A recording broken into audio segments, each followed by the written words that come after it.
In this tutorial, I'll show you how to set up trailing stops in TradingView.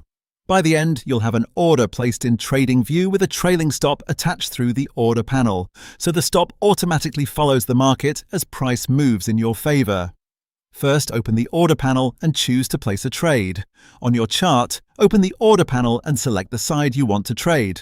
Click Buy if you're going long or Sell if you're going short. You'll see the order details on the right side of the screen, ready for you to configure before sending the order. Next, check the stop loss box. In the order panel, enable the stop loss option by clicking its checkbox.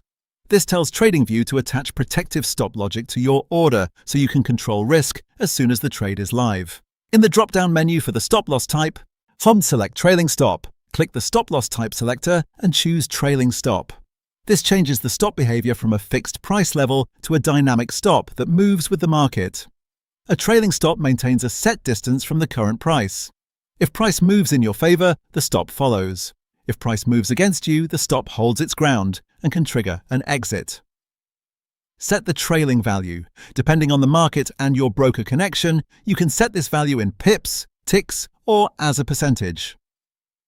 Click into the trailing value field and type the exact distance you want. For example, enter a number of ticks for futures, pips for forex, or choose percentage if that's more intuitive for your strategy. Keep in mind this value is the distance between the market price and your stop. And a smaller number keeps the stop closer and may trigger more quickly. A larger number gives the trade more room to fluctuate. Confirm that the units shown match what you intend to use. If you see percentage, the stop will trail by that percent. If you see pips or ticks, it will trail by that fixed amount.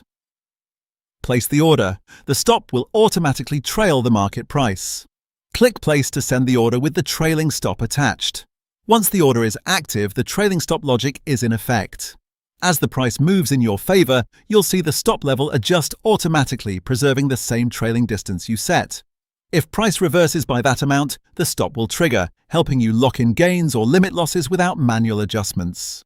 At this point, your TradingView order is set with a trailing stop via the order panel.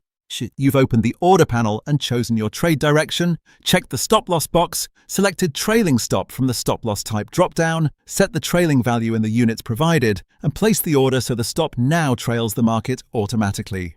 Your trailing stop setup is complete and working. For more step-by-step tutorials like this, subscribe and check out the other guides available on the channel.